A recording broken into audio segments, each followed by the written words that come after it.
Okay, so just to preface, I was not feeling the best physically nor mentally on making any of these deck building videos, showcases, but everything happens for a reason, everything in its time, so I decided why not let me at least try to do it in the time because I kind of have a feeling for it right now. So this one is meant to be Kashtira in the TCG or OCG. This is one of the last times I did a deck before Genesis came out.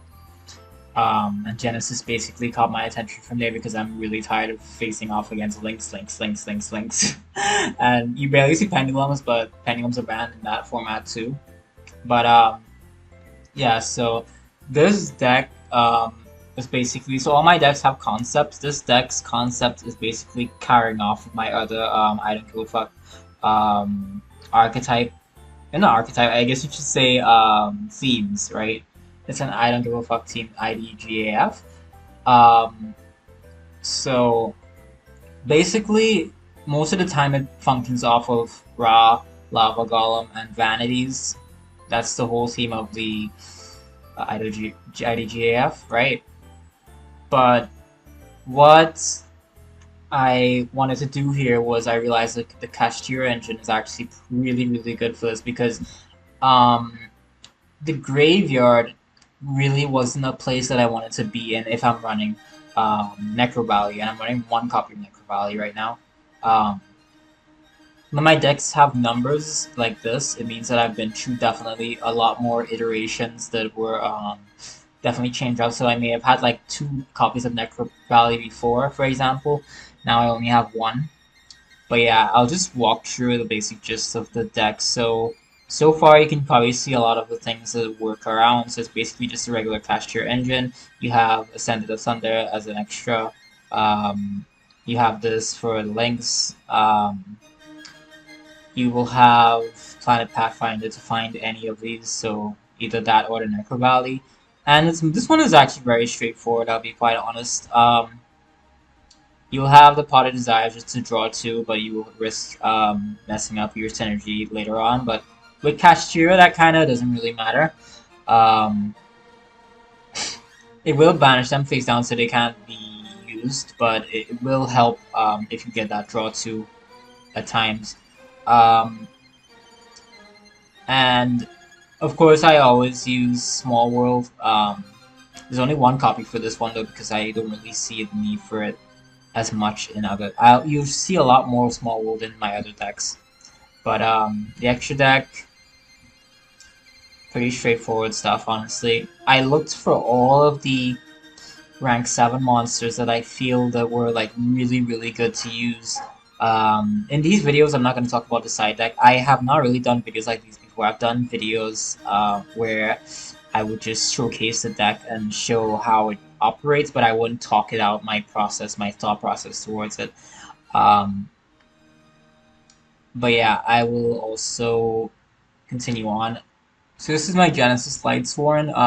So as you can see, this was the first Genesis deck I made actually, and I don't even like Lightsworns. It's just a matter of sometimes I didn't like Lightsworn, I don't like Kashira, I don't like Exosister, but sometimes you just use. I'm realizing that I use a lot. If I use one of my opponents use things I really hate, sometimes I actually do really well with it, regardless. But the thing is, so this one has a lot of it's Lightsworn, but it has a lot of extra stuff as well. So for example, this just for example, this one, the Stay Sailor Rumor, and I pronounce that, it functions with Bramble Rose. Even though Bramble Rose has the exclusive thing of being a one plant tuner, it it still functions pretty well because you'd see with this effect here, where you can banish this card from your graveyard, special summon one. So it's another graveyard thing where this actually functions with that. Um, because if you look here, you can see you can send one level 5 or lower. So essentially, this one is. You see this with a few of my other decks as well. This one synergizes with that one. The effects synergize well, and the whole thing is of this being a tuner, having so many synchros to begin with, it does help. Even though this is a Lightsworn deck, so you'd see some cards that are just not too. It's not going to be with the archetype of Lightsworn, but they still function really well. That's just common for decks. You have some support cards that still follow the theme of it, but yeah, this deck, the main thing I wanted to do was just have the draw power. That's what drove me to Lightsworns, is that I realized, okay, a lot of these things are unbanned, like this. Of course, Pot of Greed. I can use Upstart, I can use Small World, and I can use this as well, even though they have point values, and I can basically get a lot of draw power. This deck is what I would use for draw power, especially if I go first. There's a thing of me going second later on that I wouldn't find it going good second, but I will show a deck in another video. There's just be like a series of just me doing this, and then I'll be probably done with that forever because I don't really feel like I don't think I'm gonna have many other deck ideas past that would be better per se, that much better. But yeah, so these function pretty well. You'd have your basics, XCs, your synchros. All these are pretty self-explanatory. I realized that this Cyberus one was really good. Like, if you look at this effect, besides the one that says links, because of course there's no links in Genesis, this effect, however, some cards of them on the left that actually have like link effects, but since they aren't links, they're still allowed in the new format of Genesis. This one is just a situational effect where it says once per turn at the start of the damage step, if this card battles an opponent's monster, you can return that opponent's monster to the hand. Also, this card can make a second attack in a row. So that can basically win you the game depending on how you play it. So that's why it's just very situational.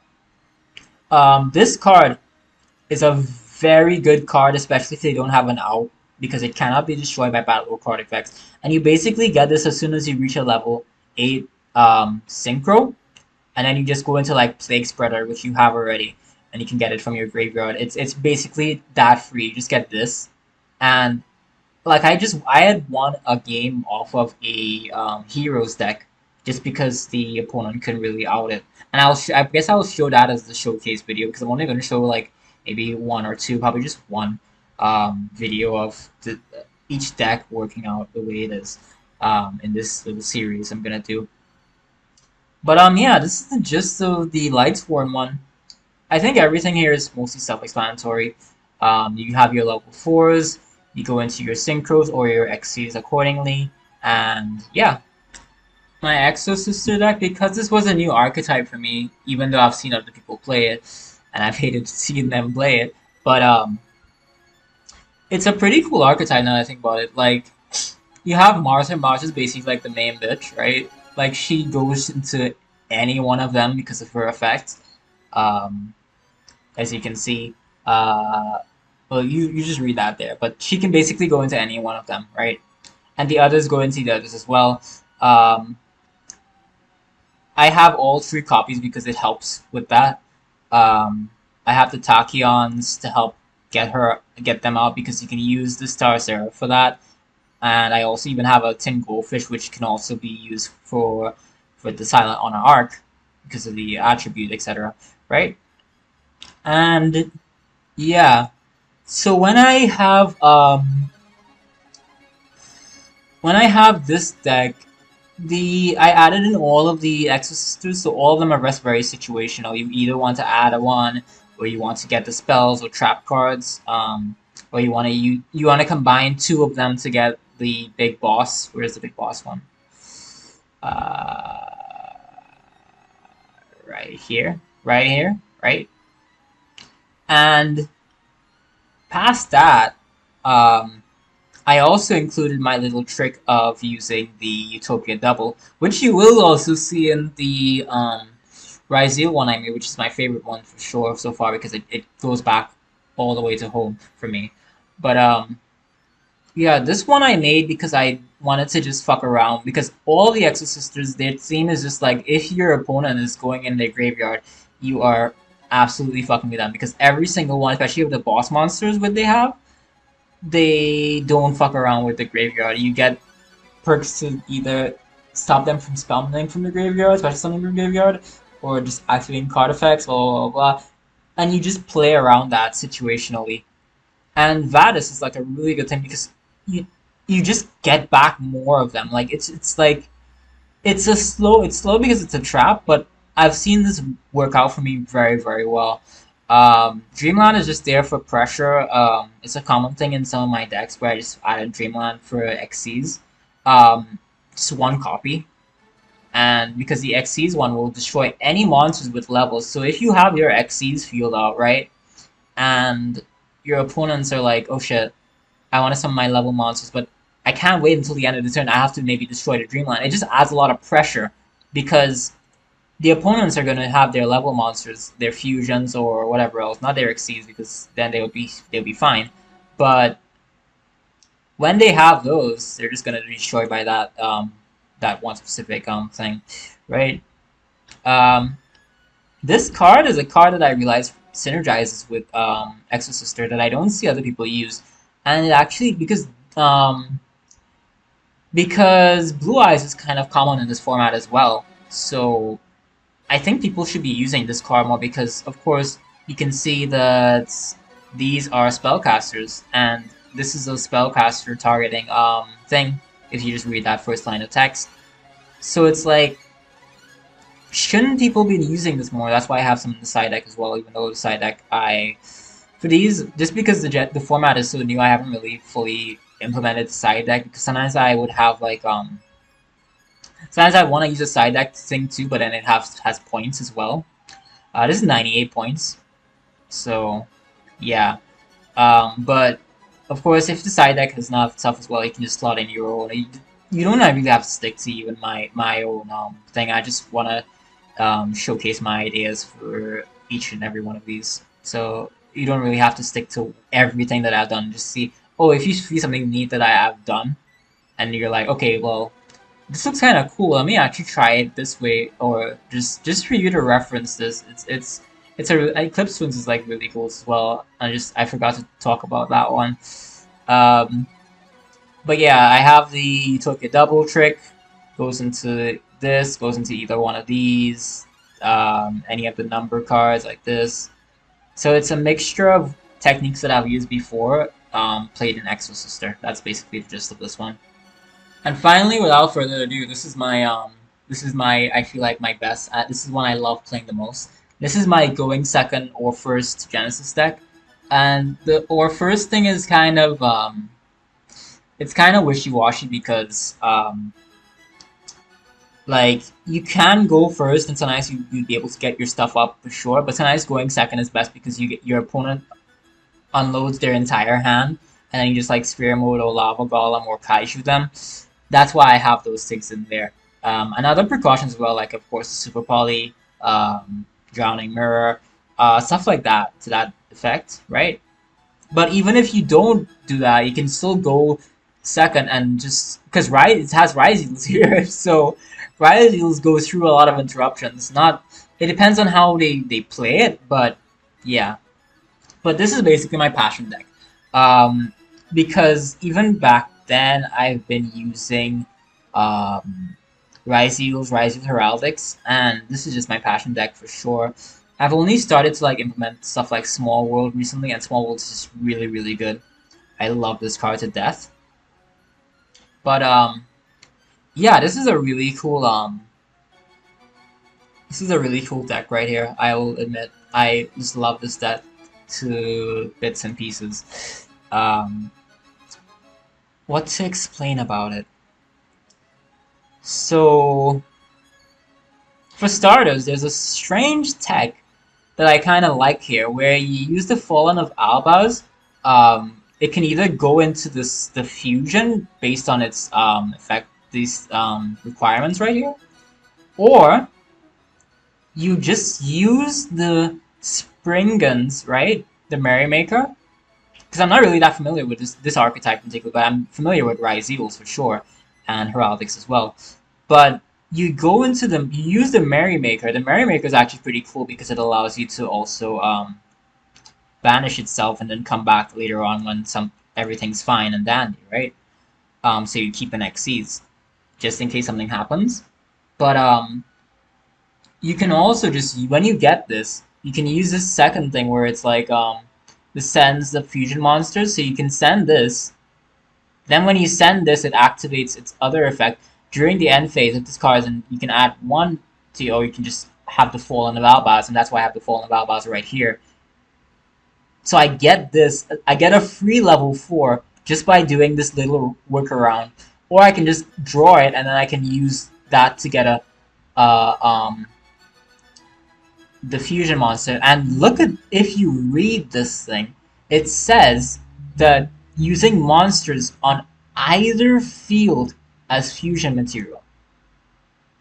On either field. So I could, this is basically like a super poly in a sense, but it's not really, because I can just get this. And it says one effect monster, so I just take an effect monster from my opponent to make this fucking thing. It's really, really cool. It's not overpowered per se, even though it's Genesis, which has less overpowered things because it has less links and it has no pendulums, no links, no pendulums. But it's like, it's just something cool I picked up. I might actually take it out of the deck. If you want, you can take it out of the deck. But these 3 cards.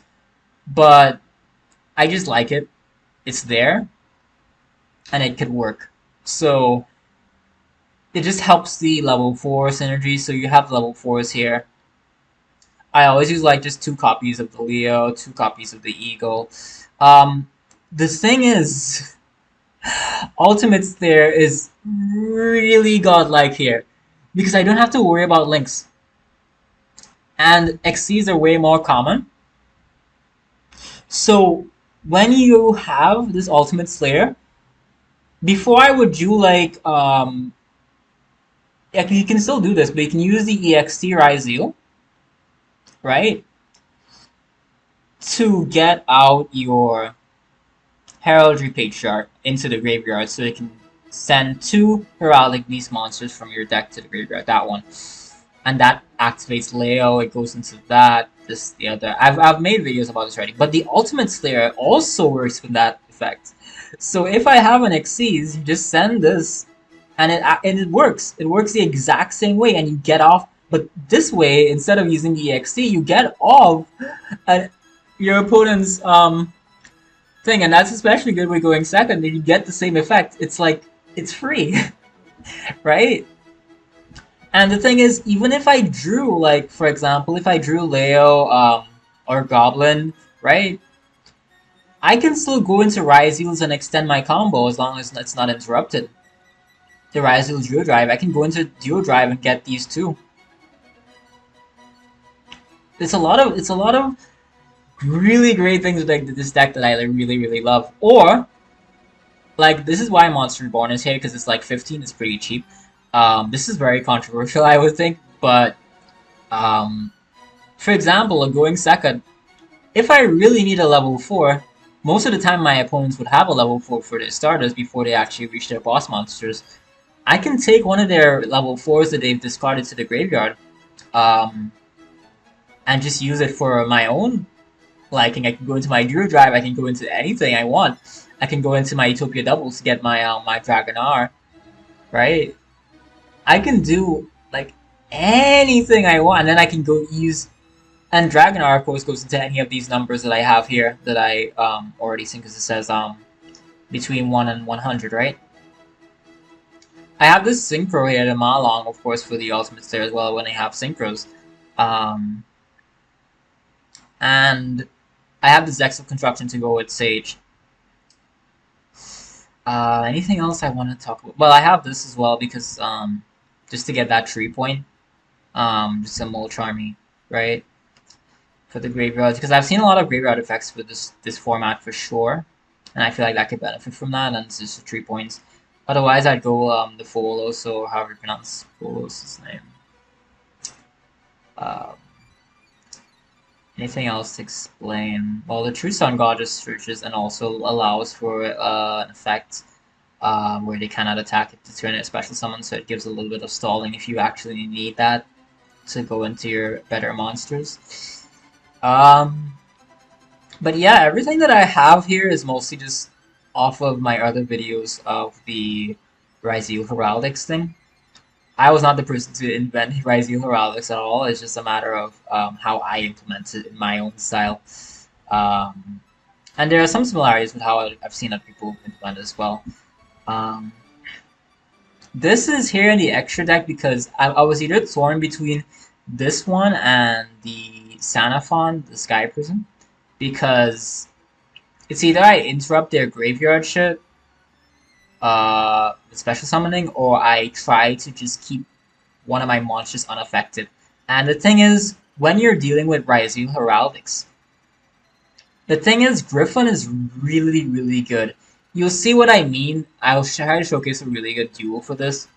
Because Griffin, when you start off your combo with the two, like Leo sends you just get one more, you can get the Griffin. The Griffin will also send the Whale. And the Whale has a graveyard effect as well.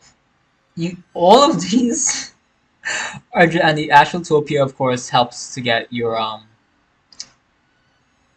Xyz Unbreakable Barrier, or even your Zexal Construction, which also synergizes. So all these, this whole line synergizes as the line here. And this is Charge of Heraldry. I took that out for the, I took out Heraldry Reborn for that because it tributes to one monster. It's just really good in that sense. It's just really good in that sense. I was like, okay, Heraldry Reborn is kind of a bit mid, but if I just want to, I just take one monster and I can go into, but it has a limit of Psychic or Machine monsters, and sadly Drill Drive is not one of those, but you can go into the Spring Guns thing. That's also why this is there. That is also why this is there. You have this to go into, or you have this if you haven't gone into it yet. And if you use Heraldry Patriarch, eventually it's going to go to the graveyard. And you have the effect where it says if this card goes to the graveyard, you can send 2 Heraldic Beast monsters from your deck to the graveyard. It is absolutely insane. And it's hard to brick with any of this because it's like you either draw, like you draw your searches, you draw your draws, you draw anything here, and either going second or first. And you're in a good spot. You're in a relatively good spot. The only thing that would mess with this deck, honestly, is, of course, like some of the really, I guess you would say, tier zeros for Genesis, which are kind of like the naughty. I think I'm not sure if I'm pronouncing that right, but the fish ones I feel like is a really strong archetype. But this is I just love this deck. This deck is one of my favorite decks. Period. Asheltopia also goes into the numbers last. Hope you can get that as well.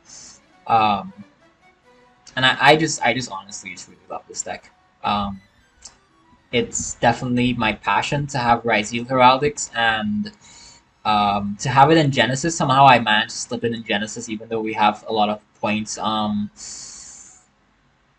A lot of point cost for Ryzeals, but somehow I managed to make it work, and I'm very glad for that because the Heraldics don't have any points. The Ryzeals were touched with points, but the Heraldics were left untouched for everything, even the extra decks. So that's a really good thing that I love, for sure.